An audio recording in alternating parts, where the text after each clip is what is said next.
Hi,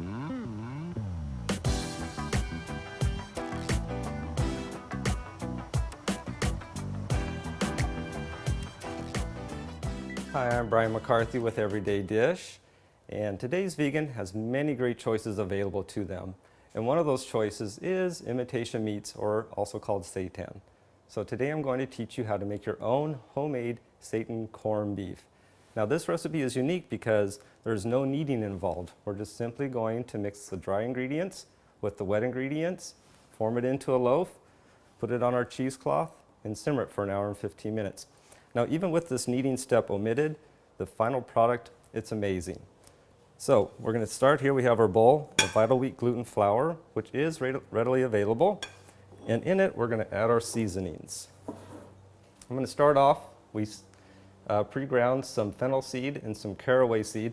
This is the majority of the flavor for your corned beef, and it's going to add some really great flavor. Next, we have some paprika. We're using some Hungarian paprika. It has a nice, robust flavor, and it's going to add some color to it. A little black pepper. Some onion, granulated onion. It's going to add some nice flavor. A little bit of cloves, ground cloves. And some salt.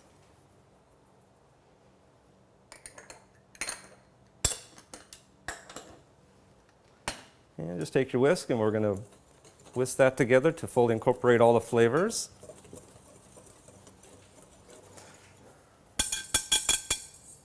Okay, very simple. Take our second bowl. We're going to add the wet ingredients. We have some prepared vegetable broth. You can just buy that from the store. Okay. Some olive oil. Now you can substitute canola oil or grapeseed oil as long as it doesn't have too strong of a flavor. And that's going to add some nice richness to your corned beef. Some vinegar. You can just use regular distilled vinegar, apple cider vinegar, balsamic vinegar. As long as it has kind of a neutral flavor, just mostly looking for the zest in it. And finally, some molasses, the secret ingredient. It's going to add some darkness to your corned beef, and it's going to add a little bit of sweetness.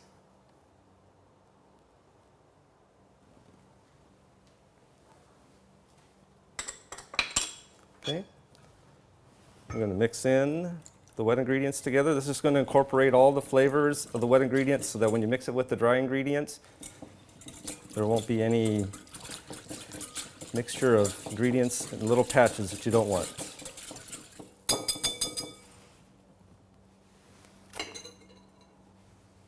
Dump the wet ingredients into the dry ingredients.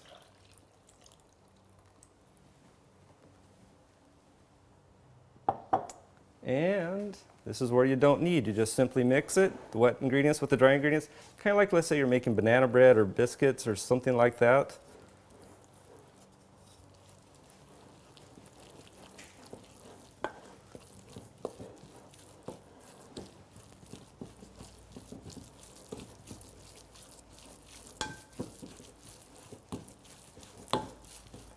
Right about now, you can really appreciate the nice aroma of the corned beef. It just has a great flavor, a great aroma.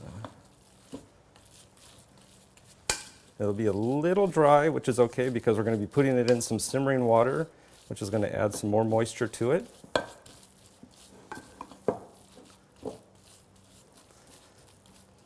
Okay, no kneading there. And now we're going to use our hands. We're going to have to form it into a loaf. We're going to kind of press it together. We're going to put it on the cheesecloth, press it out, and then we're going to wrap it up. Press it together here. The cheesecloth is just going to hold it together while you simmer it in the water. Most corned beefs, they have a traditional shape of like a flat shape. And if you look at it, you can see it has a nice color. Since when we ground the caraway and the fennel, there's still some whole, but a lot of it is ground into a powder, which will add the flavor. So not only do you get the flavor, you also get the the nice look of it. Okay, I'm gonna rinse my hands off real quick.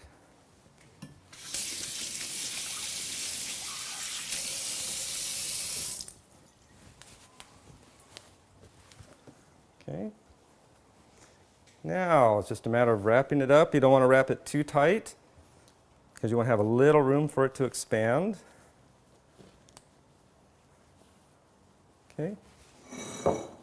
Take your string, tie off the ends. And when you tie off the ends, you don't want to go right up against it. Again, you want to have a little room for it to expand. So we're just going to tie it, well, maybe an inch or so, maybe a little bit closer to it. Nice and tight. This cheesecloth that I'm using today, it's a fairly wide mesh, so it is a double thick one. If you use a fine mesh, which I haven't tried, but I'm pretty sure you just have to do a single layer on that.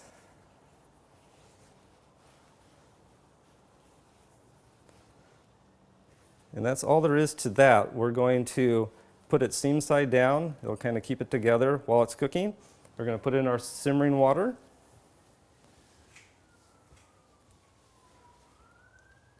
Put on the lid.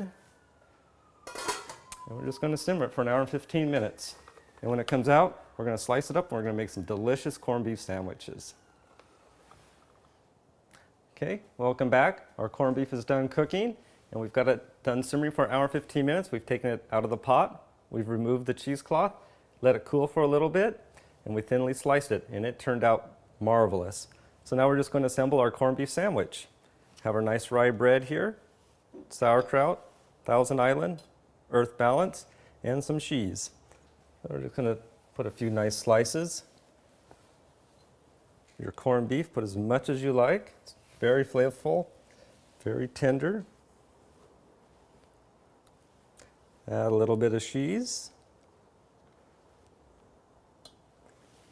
A little bit of Thousand Island.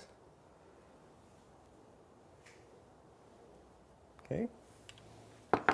And some sauerkraut, traditional for the Reuben sandwiches. It's well drained, so it won't make your sandwich soggy. And of course, you put on as much as you like. Put it on here. We're going to butter the first side, and then we're going to grill it up till it's golden brown.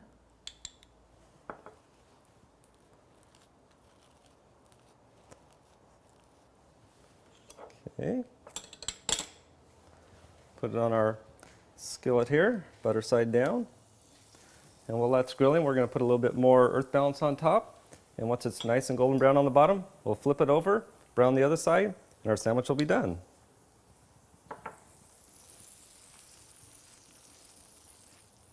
Okay, it's nicely browned and it's ready to go. Take it off the heat here. Slice it up. And it's nicely golden brown. If you haven't had a Reuben sandwich for a while, you're in for a real treat. Slice this up. Put it on the plate. And there you go. Enjoy your sandwich.